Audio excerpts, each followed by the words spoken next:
BLVE Live Sports presents The Hot Seat, where the people have a say in how we play pickleball. Sponsored by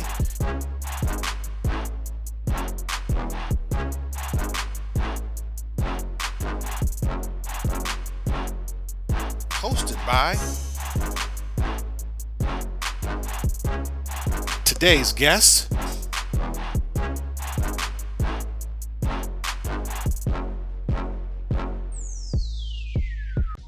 Hello and welcome to The Hot Seat, where the people have a say in how we play pickleball.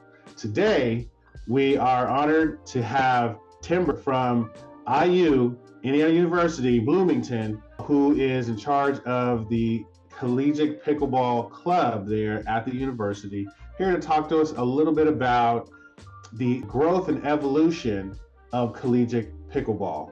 So let's please welcome Timber. Thank you, Timber, for coming here. Please tell us a little bit about yourself. Well, thanks for having me. I'm really thrilled to be here and talk about my passions.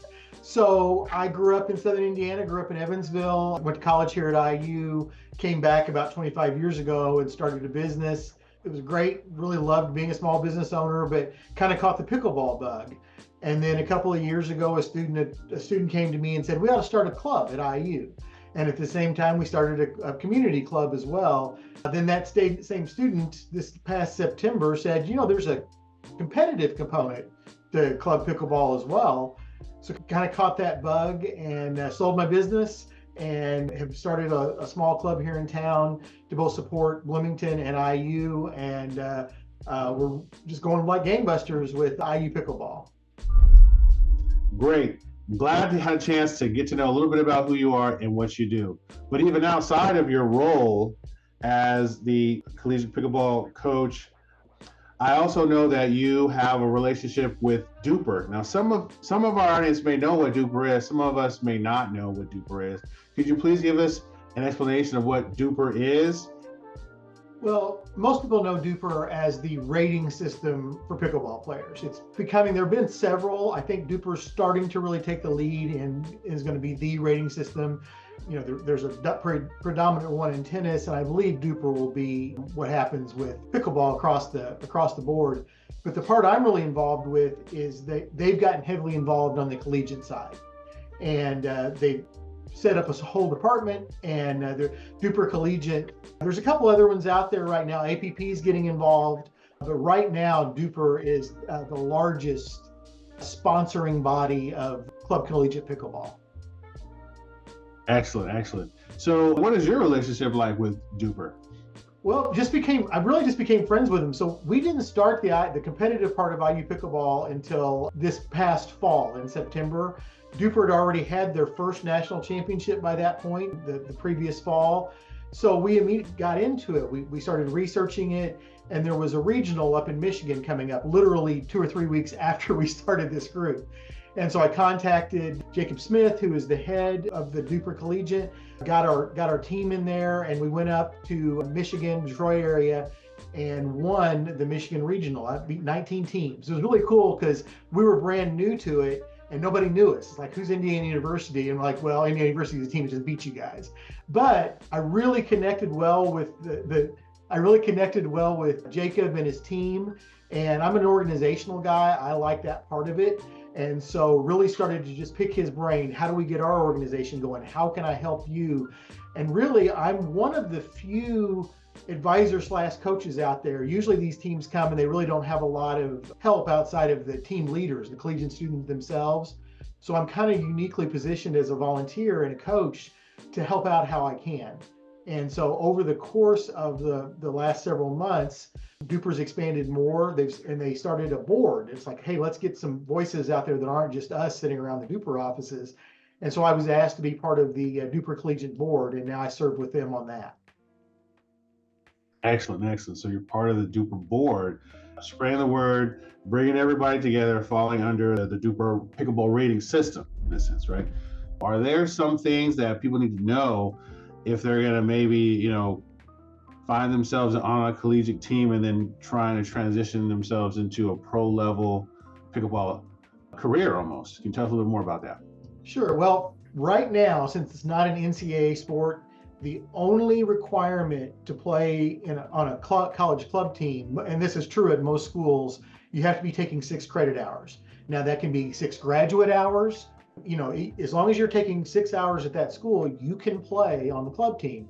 So consequently, there are well-known pros also playing on their collegiate team. The most famous example is Colin Schick, who until last year, he took the first year that they had a national championship. Duper had a national championship. Colin Schick took North Carolina to that national championship. He's a top 10, top 15 player in the world, but he's also getting a medical degree at North Carolina. So he was able to do both. Another really good example is Jack Foster down at Florida. He's an undergraduate student. Here at IU, our number 1 woman, and arguably the best woman in college pickleball as far as I'm concerned, is Mevish Safdar. She played 4 years of tennis at Minnesota and then came here for a graduate degree. And because she's in her graduate program, her doctoral program, she's able to play for us. So right now there's not a lot of difference. I will say that in collegiate pickleball, we typically, most tournaments use the MLP, Major League Pickleball format. So each team has 2 men and 2 women on it, and it's a team event, which makes it that much more fun as far as I'm concerned. I'm curious to know just the different formats too. I know there was something a little bit more unique about how the team kind of scoring system is compared to a pro level and a collegiate level. Are there some differences, and can you kind of dive into like what's the scoring system on how these collegiate teams kind of get to their championship levels? Sure. Again, we're talking right now specifically about Duper, and APP is going to run more events, and theirs might be slightly different. But at all the regionals we've attended like that, or a national championship, they use the Major League Pickleball format. So and you can have multiple teams from your school, but like let's say our A team, we have 2 men and 2 women. And so you go and, okay, our first round, we're playing Purdue, for example. So first thing that happens is it's women's doubles. So our 2 women play their 2 women. They use rally scoring, which I started off hating, and now I love it. Rally scoring is typically to 21, but you score every time a point happens. So you don't have to serve to score. So the women play to 21, got to win by 2, and whoever wins that gets a point, a team point. So our women won, for example. Well, let me even use a better example because we've beaten Purdue every time. But that's our arch rivals. Love those guys, but they haven't beat us yet. So the first we were playing Ohio State, very good team, and we were playing them in the semis in a tournament, and their women beat our women. First time our women had ever lost. So now we're down 0-1. Then our 2 men's teams play. We lost that one. Now we're down 0-2. But the last 2 matches are mixed doubles. So each of those men and women play in a mixed doubles match. We won both mixed doubles matches. So now in that game against Ohio State, we're 2-2. So there has to be some sort of tiebreaker, and I love their tiebreaker. It's called a Dream Breaker, and it's a singles match, but there's 4 players on each team, and so you rotate. You're still playing to 21, but you rotate every 4 points. So every 4 points, 2 new people come on for that match.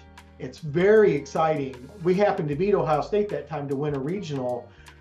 A later regional in Illinois, we played Ohio State again, exact same format, exact same won and loss, and they beat us in the Dream Breaker. So I wasn't a big singles fan going in, but those Dream Breakers are a blast, and we're starting to call ourselves Dream Breaker U because this year IU is 9-2 in Dream Breakers. That is amazing, 9-2. So it looks like the rivalries are still carrying on, and they're still pretty strong. Purdue, you kind of took them out, and then Ohio is there, but you kind of knocked them off. But then they had their revenge tour, and they came back, and so the story continues on. It looks like it's going to be a pretty exciting season. Speaking about the season too, can you tell us a little bit more about what the collegiate season looks like? I mean, I know that there are a lot of recreational kind of tournaments that go along, and I know that APP, PPA have theirs, but I know Duper also has theirs too. And so how do these teams kind of work through all these different opportunities? The answer really is it's pretty self-determined by each school, but So kind of taking you through a quick history, 2.5 years ago, Duper had their first national championship. That's the only thing they did all year. They had an individual championship as well. Then last year, they're still running it by calendar year. So in 2023, they actually had a number of super regionals, and you had to finish, high in one of the regionals in order to punch your ticket for nationals, which were in Atlanta last November. So when we won that regional in September, that allowed us to go to nationals. So even since then, Duper has they've expanded more. So what they've done, they actually pared down their regionals from 12 to 8, and they're calling them super regionals now. Those are Duper sponsored. The Duper staff is there. But what they've also done for us is they've enabled us to run our own campus regionals. We've attended 2. We attended one in Cincinnati that was run by Miami of Ohio, and we won that one a couple months ago. And then we sent some of our lower ranked teams to one in Michigan a few weeks ago. Some of our better players were playing in a PPA event on their own.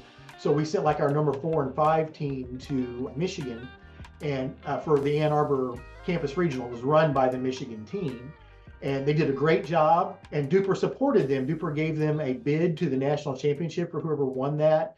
They supported them. So those campus regionals are taking off, but it's kind of the Wild West. Everyone's like, oh, we're going to do a campus regional. And we're still figuring out how to organize that a little bit so we don't kind of overlap on everyone. So part of what I've been trying to do is get together with some of these students and say, all right, let's get together in a group me chat and decide who's going to do what when. Then the other thing that Duper has done, again, they've got a little bit of a head start, but they've also helped us with some formatting if we want to do dual meets. So again, our arch rival's Purdue, and we had a bad year against Purdue this year in some sports. Basketball thumped us pretty good, and football beat us. So we had, in football, we play for the Old Oaken Bucket when we play Purdue. So we invited the pickleball team down, and they sent 3 teams, and we matched our 3 best teams, and we had the battle for the Old Oaken paddle. And if you look at that picture behind me, you can see some of my team there holding the Old Oaken paddle, and because we won the first year. And that's going to be a traveling trophy every year we're going to play in. So I think next year schools are going to try to do more dual meets. Our biggest limitation is money for travel. Travel is so expensive. And so we'd like to do more things closer, more local colleges that could be day trips so we didn't have to stay overnight. Even with that, my dream budget next year is $35,000, and we don't get a dime from the school. So coming up with that kind of money is tough. So we'd like to do things that are more close. So every school is kind of in charge of scheduling their own stuff. And so when we first started, we beat Ohio State in that first regional. The next day, I reached out to one of the guys from Ohio State and said, would you help me set up our program? Because we just had thrown together a team, and they had a really good program. The Ohio State guy, student in Ohio State, Fernando, skipped school that day so he could skip classes so he could write some things about how they do their club to help me out. And, again, Purdue's our arch rival, but I've become really good friends with the guys at Purdue, and I've tried to help them get their program going a little bit. I love the camaraderie and the collegiality that's going on in college pickleball. Oh, wow. The synergy is there, even though there's rivals, you're still trying to get them on so you guys can continue that rivalry. What I'm hearing is that you have teams that are going here, teams that are going there in different areas, and maybe even during the same time. So I'm curious to know, how big is your overall team, right? And is there a particular limit as to how large these teams go as you're kind of spreading them out all over the United States? Well, again, we're in this time of tremendous growth. I've talked a lot about Duper. The APP is getting involved. So last year, the APP did their own kind of first event championship in Grand Park up in north of Indianapolis. We played in it. They did it right after New Year's. And so they're starting that path too. They're going to have 4 or 5 regionals this year leading into that. So now you've got 2 kind of competing bodies, and we have to pick and choose. Again, travel is expensive. So where are we going to go? The decision right now that we're working on in the fall is there's a super regional, a Duper super regional in the fall in Las Vegas. And for some reason, the kids really want to go to that one. But the next weekend is the APP regional in St. Louis, which makes a lot more sense for us. We've already punched our ticket to Duper Nationals. Now we need to punch our ticket that way. Within the team itself, it's kind of limited to whatever the possibilities are. The facility I opened here in Bloomington has 8 courts. When we started, it only had 6. So I limited it to 24 people. So, 4 per court. So our travel team this year has 12 men and 12 women. And pretty much all of them have got to attend at least one regional. Next year, we're expanding. We're actually going to pare the quote travel team down a little bit to 16 people.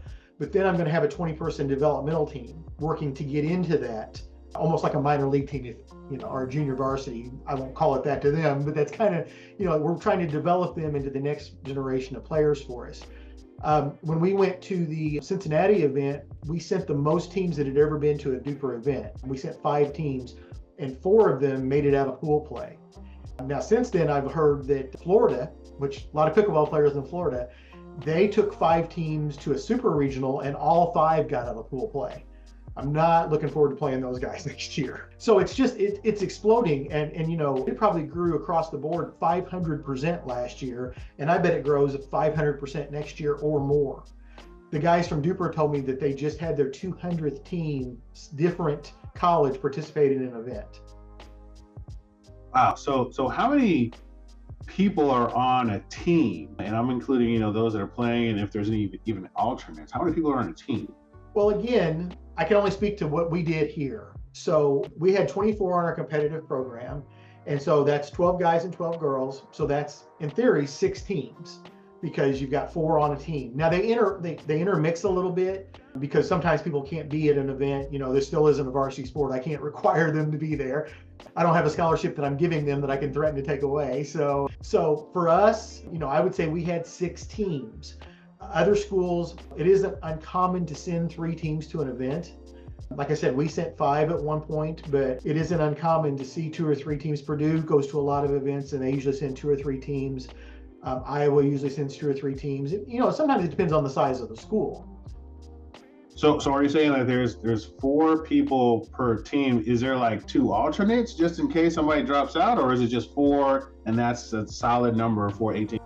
Well, again, every event is different. You can send up to 6 for an event, and we've done that before. Maybe I couldn't put together a full second team or something. So we did that at the APP event. We sent 6. That in case somebody gets hurt, something like that. I've never seen anyone get hurt. It's pickleball after all. But you can do that. It just kind of depends on what's going. It's event specific, is what I'm trying to say. And the APP event, there was a singles component. So we specifically brought a singles specialist with us because we knew they were really good at singles, and we wanted them to play in that singles event. Okay, so that is very, very clear, and that's nice too, because if you got that 1-star singles player, want to make sure you give them a chance to shine in that spotlight too. And it gives everybody else a chance to rest as well. So exactly. Okay, so I think we're going to get ready to wrap up a little bit here, but I do have one big question, and of course, when it comes to collegiate sports, NIL has really shooken things up, right? With the more, common ones that we know, basketball, football, baseball. But now pickleball, I'm pretty sure, is in this arena. What have you noticed with pickleball, or where do you think it's going with this new NIL kind of element at play? Well, since we're not an NCAA sport, the rules around NIL don't even apply to us. I mean, if I wanted to give a kid $5,000 a week to play for IU, I could. There's nothing that says I can't. I don't have that money. But what's going on right now with pickleball is interesting. It'll be a bit before it's an NCAA sport, if ever. And part of that problem with that is I don't think the NCAA knows what to do with a co-ed sport. There are no co-ed sports in the NBA. I mean, obviously there's men's tennis and women's tennis, but they don't play together. Pickleball is very much a co-ed sport, but it is becoming a varsity sport, and we have to kind of recognize the difference between being an NCAA sport and being a varsity sport. A couple smaller colleges are making it varsity next year. Now, it won't be an NCAA sport, so they will be playing against us at the club level. And you can ask, what's the difference between varsity and club? Well, it's primarily that a varsity sport is run through the athletic program. They have paid coaches, they have scholarships, but maybe even more important than that, they have people who are not volunteers who are able to run the program just like if they were running a college basketball team. The one that's probably getting the most press right now is Drury University out of Springfield, Missouri.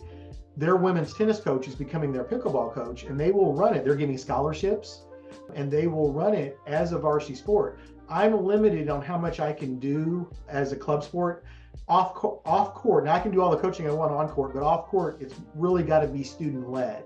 The students really have to put in the work. I can advise, I can help, but it's their baby.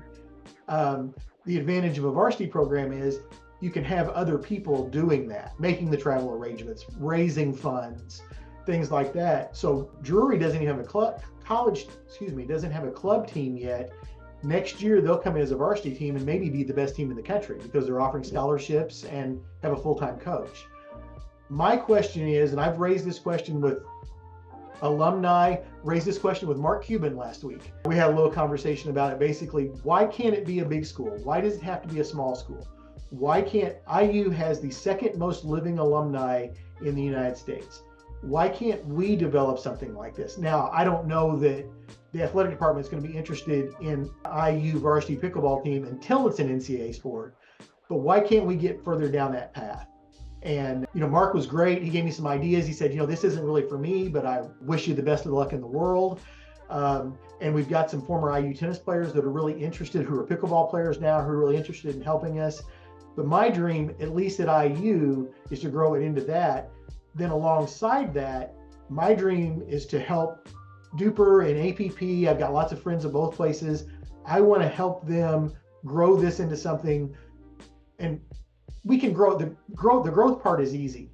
I want to help them make a structure that's going to manage this growth, because we all know what happened in pro pickleball. It was a mess for 5 years. Everybody's mad at each other. There's all these rivalries going on. I don't want that for college pickleball. There's such a sweet spirit to college pickleball. Everybody gets together, same match, we get our butts kicked, they get their butts kicked, then we're all out playing, having fun an hour later. I don't want to lose that sweet spirit. So how can we manage this growth in a way where it doesn't get ugly? And we're working on it. We'll see how it goes. All right, excellent. The last question I want to ask really focuses itself around moving forward, right? Where do you see the sport going in, let's say, the next 5 years? Well, again, I don't think within 5 years we're going to see NCAA pickleball. I think it'll continue to grow. I think what Duper's doing will continue to grow. I think what APP's doing will continue to grow. My dream, and this may not be something that will happen, my dream would be within 5 years that those two groups might get together and get organized in between them. Because again, we're starting into these points, travel's expensive, and I'd like to see something where those are two great groups of people, and I'd love for them to see them pool their talents a little bit. The joke I make, and this is a joke, but the joke I make is they need to get together, partner, and then make me the first commissioner of pickleball. But I'd have to give up my team. I don't think I could do that. But that's what I'd like to see. We're gonna, the explosion I saw in the 9 months I've been involved is incredible. So if it continues to grow like that, it is going to be a mess. So, and both groups are already trying to rein it in a little bit, make sure everybody kind of can do things regionally. It's big in the South, it's big in the Midwest, it's big out West. There's a few East Coast teams that are trying to get together now, say, hey, we're not getting a lot of regionals out our way because there's not a lot of teams. So, Connecticut did a campus regional because hasn't been much over that way. So growing it in other areas, but also managing that growth so it doesn't become something unmanageable is what we've got to do. And that's what's going to happen in the next 5 years. Excellent. So the prospects are looking good, and it seems like you guys are going to be reaching in and pulling other places that may not have a presence, but to kind of rope them in and to grow them over time. So the last question, this is a phenomenal sport, phenomenal university, phenomenal students at play, right? What do people need to do to help support growing their team, trying to sustain this sport? We're always in fundraising mode. I'm having a small tournament this weekend just on campus. Some local people are coming in. It's an IU fundraiser, and we'll raise a couple $1,000s for that. But again, being such a new club sport, we don't get anything from the university yet. So, and even when we get it, it won't be a lot, and most of that will go to the recreational side. I'm trying to pattern our group a little bit like almost like a Premier League soccer team, which I knew nothing about till Ted Lasso came out. But there's a community component and there's a developmental component, and then we have the club, the top level club teams. So we've got a Give Better campaign. Anybody can donate at any time, and I'll make sure you get that link so you can put it out there. But also something that I think just happened, Damien, since you and I last talked, is the U.S. Open pickleball was going on down in Naples, and a lot of former IU tennis players play in that, especially at the senior level. And they got together and were, I think, having some wine. They were having dinner, and one of them was telling them more about what we're doing. And these people said, "Oh, we want to support this. So how do we get together?" So a woman, Jenny, and I won't say her last name because I only know her maiden name because I looked her up. She played on the national championship tennis team at IU in the early 80s, which coincidentally was before there was NCAA tennis. It was a varsity team that wasn't NCAA at IU. She called me, and she's an organizer. And she said, "Well, how much would you like us to, raise? Because we're going to do a fundraising tournament in the fall." And I said, "I'd love $6,000, $7,000, $8,000. She goes, "Well, how much do you need?" And I said, "I need $35,000 for travel." She goes, "Well, crap, we're going to raise $35,000 then." So right now it's in the beginning session, but we've picked a date, September 15th. We're going to have a big event on campus. In the morning, it's going to be more of these high-level pickleball players are going to come in and maybe do a workshop. And a lot of these are senior pros that, again, played at IU, played tennis at IU. And then in the afternoon, they're going to play in their own tournament. Probably some of my team will play. They're going to have an event. It's going to be more like a fantasy camp. Anybody can play. And then we're hoping between that and then between some donations to raise about $35,000.